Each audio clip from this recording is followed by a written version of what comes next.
शिव जी का सच्चा भक्त कौन है? एक शिव भक्त की कहानी। सोने का थाल की कहानी। एक नगर में भगवान शिव का एक भव्य मंदिर था, जहां हर वर्ष दूर दूर से भक्तजन शिव जी के दर्शन के लिए आते रहते थे।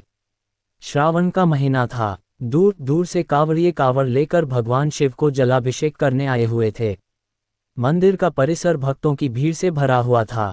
तभी अचानक आकाश में बिजलियां हुई और सोने का एक थाल उतरा। उसी के साथ एक भविष्यवाणी हुई कि जो कोई भगवान शंकर का सच्चा भक्त और प्रेमी होगा उसी को ये थाल मिलेगा। भविष्यवाणी। मंदिर के परिसर में उपस्थित सभी लोगों ने यह भविष्यवाणी सुनी। धीरे धीरे सभी इकट्ठे हो गए। जो लोग मंदिर की व्यवस्था देखते थे उन्हें तो पूरा विश्वास था कि यह थाल हमें मिलेगा, इसलिए वे सबसे आगे जाकर खड़े हो गए।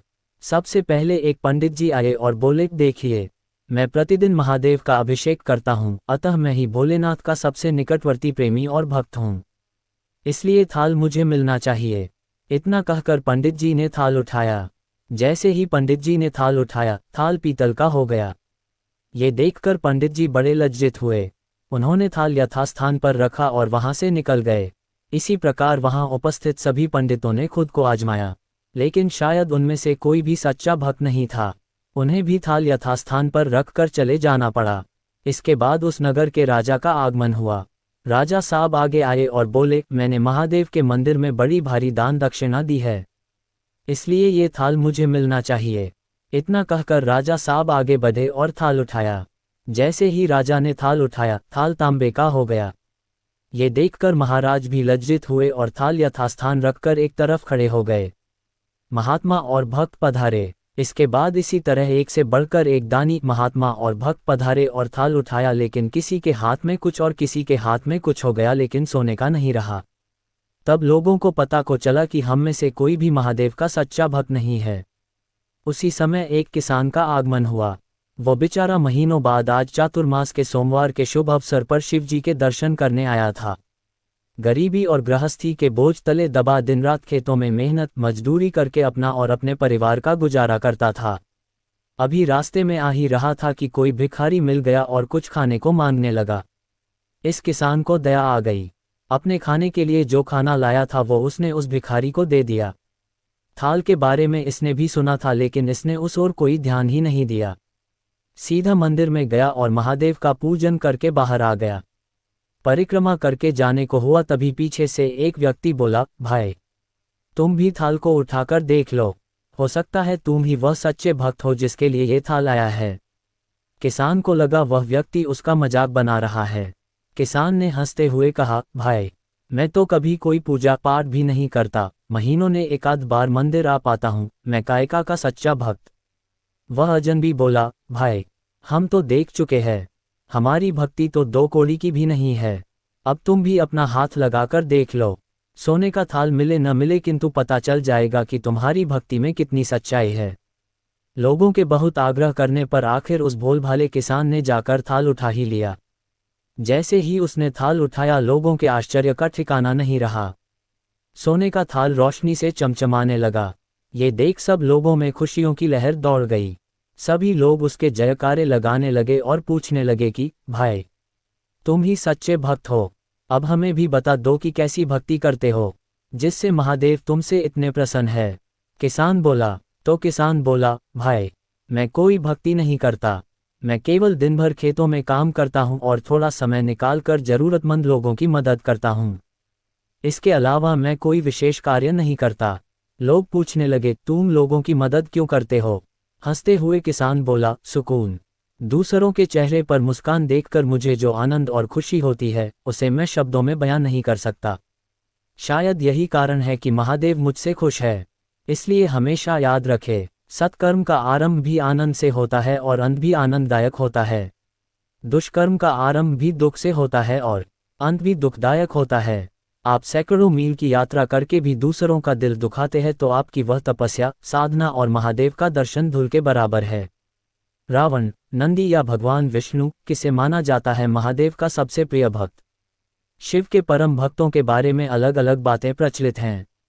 आइए जाने कौन था सबसे बड़ा शिव भक्त। शिव के कई भक्तों के बारे में आपने जरूर सुना होगा। कभी लोग रावण को उनका सबसे बड़ा भक्त बताते हैं, तो कभी नंदी को उनके परम भक्तों की श्रेणी में गिना जाता है। ऐसे न जाने कितने भक्त हैं जो शिव की महिमा का बखान करते हुए नहीं थकते थे और उनकी भक्ति पूरे ब्रह्मांड में प्रचलित थी। लोग आज भी इस प्रश्न का जवाब ढूंढते हैं कि आखिर महादेव के परम भक्तों में से कौन सबसे ज्यादा प्रसिद्ध है। महादेव के भक्तों की श्रेणी में रावण, नंदी या भगवान विष्णु का नाम सबसे प्रमुख आता है। आइए जानें शिव के परम भक्त से जुड़े कुछ रोचक तथ्यों के बारे में। भगवान शिव ने किसे बताया है अपना भक्त? यदि हम पुराणों की बात करें तो भगवान शिव के परम भक्तों में से रावण को सबसे बड़े भक्त का दर्जा दिया गया है। ऐसा भी माना जाता है कि भगवान शिव ने स्वयं ही रावण को अपने सबसे बड़े भक्तों में से एक बताया है। महादेव क्रोध करने के लिए जाने जाते हैं तो शीघ्र प्रसन्न होने वाले भी हैं। भक्त भगवान भोलेनाथ को प्रसन्न करने के लिए पवित्र जल और बेलपत्र से उनका अभिषेक करते हैं। रावण को शिव का परम भक्त इसलिए ही बताया जाता है क्योंकि उन्होंने शिव को पाने के लिए ऐसी तपस्या की थी जो कभी किसी ने नहीं की। रावण को व्यापक रूप से एक दुष्ट चरित्र के रूप में चित्रित किया जाता है, हालांकि उसके पास कई गुण भी हैं जो उसे एक विद्वान बनाते हैं। रावण को शिव का सबसे सम्मानित भक्त माना जाता है और आज भी कुछ मंदिरों में रावण के चित्र शिव से जुड़े हुए देखे जाते हैं। रावण ने रचा था शिव तांडव स्रोत। रावण ने शिव भक्ति में शिव तांडव स्रोत का निर्माण किया था और यह स्रोत आज भी शिव की भक्ति में सबसे प्रमुख स्रोतों और श्लोकों में से एक माना जाता है। इस स्रोत को शिव के भक्त बड़ी ही श्रद्धा से वाचन करते हैं। नंदी को क्यों कहा जाता है शिव भक्त? शिवजी से जुड़ी एक कथा के अनुसार समुद्र मंथन के समय हलाहल विष निकला था। संपूर्ण संसार की रक्षा के लिए शिवजी ने स्वयं इसे पी लिया था, लेकिन विषपान करते समय कुछ बूंदें धरती पर गिर गई थीं, जिसे नंदी ने चाट लिया। नंदी का ये प्रेम और समर्पण देख भगवान शिव प्रसन्न हुए और उन्होंने नंदी को अपने सबसे बड़े भक्त की उपाधि दी। इस तरह नंदी भगवान शिव की सवारी के साथ ही उनके सबसे बड़े भक्त भी कहलाने लगे। नंदी को भगवान भोलेनाथ का भक्त होने के साथ उनका वाहन बनने का भी सौभाग्य प्राप्त था। किसी भी शिव मंदिर में मंदिर के बाहर नंदी जी की मूर्ति होती है और ऐसी मान्यता है कि वो भक्तों का संदेश भगवान शिव तक पहुंचाते हैं। भगवान शिव के अन्य महान भक्त कौन हैं? भगवान शिव के परम भक्तों में से विष्णु जी भी एक हैं। दरअसल विष्णु और शिव को पुराणों के अनुसार एक दूसरे का भक्त बताया जाता है। ऐसा माना जाता है कि भगवान विष्णु जितने शिव जी के भक्त थे उतने ही बड़े भक्त भगवान शिव भी विष्णु के थे। दोनों हमेशा एक दूसरे की भक्ति में लीन रहते थे और एक दूसरे की पूजा करते थे। भगवान शिव को महादेव भी कहा जाता है और ऐसी मान्यता है कि वो अपने भक्तों की सभी मनोकामनाएं पूर्ण करते हैं और विष्णु जी भी भक्तों की मनोकामनाओं को पूरा करते हैं। भगवान शिव के न जाने कितने भक्तों में से सबसे प्रमुख रावण को ही माना जाता है और उनकी भक्ति को लोग आज भी याद करते हैं। कलियुग के सबसे बड़े भक्त ने अपनी आंखें ही शिव जी को चढ़ा दी। जानिए 8वीं शताब्दी के आसपास जन्मे एक ऐसे शिव भक्त की कहानी जिससे महादेव का रिश्ता बहुत ही अद्भुत था। भगवान और भक्त से जुड़ी कुछ कहानियां धार्मिक नहीं मार्मिक होती हैं क्योंकि उसमें भक्त केवल भगवान को जानता है, विधि विधान को नहीं, और भगवान भी केवल भक्त की मंशा को देखते हैं, उसकी धार्मिक क्रिया को नहीं। भक्त के मन की मंशा केवल भगवान ही समझ सकते हैं और मंशा अगर शुद्ध हो तो भक्ति कैसे की गई है भगवान को इससे फर्क नहीं पड़ता। चलिए जानते हैं एक ऐसे ही भक्त की कहानी जिसका रिश्ता भगवान से धार्मिक नहीं बल्कि मार्मिक था। उन्हें पूजा करने की विधि पता नहीं थी। ये कहानी 3वीं से 8वीं शताब्दी के बीच आंध्र प्रदेश में पैदा हुए एक संत कण्प की है। कण्प पेशे से शिकारी थे लेकिन शिव के बहुत बड़े भक्त थे। बाद में वो संत बन गए। कण्प श्रीकालहस्तीश्वरा मंदिर में वायुलिंग की पूजा करते थे। ये मंदिर उन्हें शिकार के दौरान मिला था। थिन्ना के मन में भगवान शिव को लेकर श्रद्धा तो थी लेकिन उन्हें पूजा करने की विधि पता नहीं थी। माना जाता है कि वह पास की स्वर्णमुखी नदी से मुंह में पानी भरकर लाते थे और उसे शिवलिंग पर चढ़ा देते थे। शिकार करके जो मांस लाते थे उसका एक हिस्सा शिव जी को अर्पित कर देते थे। भगवान शिव ने अपने इस भक्त की परीक्षा लेने की ठानी।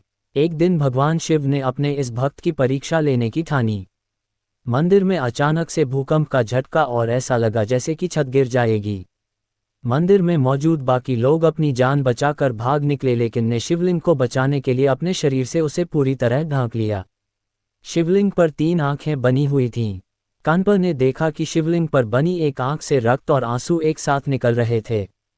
उन्हें लगा कि भूकंप से झटके से शिव जी की एक आंख घायल हो गई है। कानपर ने एक पल भी विचार नहीं किया और फौरन अपनी एक आंख अपने एक तीर से निकालकर शिवलिंग की आंख पर लगा दे। उस आंख से खून निकलना बंद हो गया, लेकिन थोड़ी देर बाद ही शिवलिंग की दूसरी आंख से रक्त और आंसू निकलने शुरू हो गए। कानपर जैसे ही अपनी दूसरी आंख निकालने लगे, उनके दिमाग में ये ख्याल आया कि जब वो अपनी दूसरी आंख भी निकाल लेंगे तो बिल्कुल अंधे हो जाएंगे। ऐसे में वह दूसरी आंख को शिवलिंग में सही जगह कैसे लगाएंगे? इसलिए उन्हें एक उपाय सूझा। उनके दोनों हाथ व्यस्त थे, इसलिए उन्होंने अपना एक पैर उठाया और पैर का अंगूठा ठीक उस आंख के पास लगा दिया जहां उन्हें दूसरी आंख लगानी थी। अपने भक्त की यह निश्चल भक्ति देख भगवान शिव प्रकट हुए और उन्होंने अपने भक्त की आंखें एकदम ठीक कर दीं। परम शिव भक्त रावण से जुड़ी वो 10 बातें जो आप नहीं जानते होंगे। ये बात किसी और ने नहीं बल्कि खुद भगवान शिव ने कही थी कि रावण बहुत बड़ा शिव भक्त है। श्रावण का पावन माह भगवान शिव की भक्ति के लिए जाना जाता है। अगर महादेव अपने गुस्सैल स्वभाव के लिए जाने जाते हैं तो सबसे जल्दी प्रसन्न होने वाले भी वही हैं। भक्त भगवान भोलेनाथ को प्रसन्न करने के लिए जल और बेलपत्र से उनका अभिषेक करते हैं। वैसे तो आप सभी को पता है कि दशानन रावण भगवान भोलेनाथ का सबसे बड़ा भक्त माना जाता है। पौराणिक शास्त्रों के सबसे बड़े खलनायक की उपाधि रखने वाला रावण इन सब के इत्र अपने अंदर कई अच्छाई भी रखता थी। आइए रावण के जीवन से ऐसे ही कुछ बातों को जानने की कोशिश करते हैं जो हम सभी को सीखना चाहिए। रावण को लेकर आज भले चाहे जो माना जा रहा हो, लेकिन वह बहुत बड़ा और अच्छा राजा माना जाता था। रावण की लंका में उसके राज्य वाले बहुत ज्यादा खुश रहते थे। आपको ज्ञात तो इसी कारण भगवान राम ने लक्ष्मण को भेजा था उसके पास राजनीति के टिप्स लेने को। यही नहीं, उसकी सोने की लंका में किसी को कोई भी कष्ट नहीं था। रावण की प्रजा उससे खुश और संतुष्ट थी। यही नहीं, रामचरितमानस में गोस्वामी तुलसीदास ने भी रावण को भगवान शिव का बहुत बड़ा भक्त और उनके अच्छे गुणों के बारे में काफी लिखा है। रावण एक कुशल राजनीतिज्ञ, सेनापति और वास्तुकला का मर्मज्ञ होने के साथ साथ बहुविद्याओं का जानकार था। 7. देश के कम ही लोग हैं जो ये जानते हैं कि मध्य प्रदेश के मंदसौर सहित देश के कई कोनों में रावण पूजा उसकी अच्छाइयों के कारण किया जाता है। 6. रावण को मायावी इसलिए कहा जाता था कि वह इंद्रजाल, तंत्र, सम्मोहन और तरह तरह के जादू जानता था। उसने युद्ध के दौरान राम को बहुत बार छकाया था। रावण बहुत बड़ा पंडित था और इसी कारण भगवान राम ने उससे विजय यज्ञ करवाया था। रावण ने शिवतांडव स्तोत्र की रचना की, जो आज भी शिव आराधना का सबसे बड़ा मंत्र माना जाता है। पौराणिक ग्रंथों के अनुसार रावण को कई भाषाओं का ज्ञान था। 4. रावण को लोग बहुत बढ़िया कवि कहते थे। उसने कई रचनाएं भी लिखी हैं। रावण ने तांडव स्तोत्र, अंक प्रकाश, इंद्रजाल, कुमारतंत्र, प्राकृत कामधेनु, प्राकृत लंकेश्वर, ऋग्वेद भाष्य, रावणीयम, नारी परीक्षा आदि पुस्तकों की रचना की थी। 5. रावण को शिव का सबसे बड़ा भक्त माना जाता है। ये बात किसी और ने नहीं बल्कि खुद भगवान शिव ने कही थी कि रावण बहुत बड़ा शिव भक्त है। उसकी भक्ति पर भगवान राम को भी शक नहीं था। 2. बहन शूर्पणखा के अपमान का बदला लेने के लिए रावण ने सीताहरण किया था। उसके पीछे रावण का तर्क था कि वह भाई का धर्म निभा रहा है। उसने वही किया जो एक भाई को करना चाहिए, लेकिन उसका तरीका गलत था।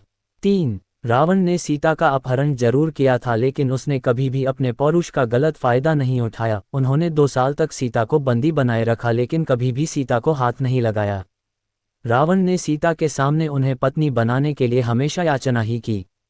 शिव के परम भक्त एक लुटेरे की कहानी। सद्गुरु यहाँ मल्ला नाम के एक चोर की एक दिलचस्प कहानी सुना रहे हैं, जो शिव का एक परम भक्त था। आज मैं आपको एक योगी के बारे में बता रहा हूँ जो मेरे जन्मस्थान के बहुत निकट रहा करते थे। मैंने इस व्यक्ति के बारे में सुना था और उन विलक्षण घटनाओं के बारे में भी जो वहाँ होती, पर अपनी युवावस्था में मैंने उनकी ओर कोई खास ध्यान नहीं दिया।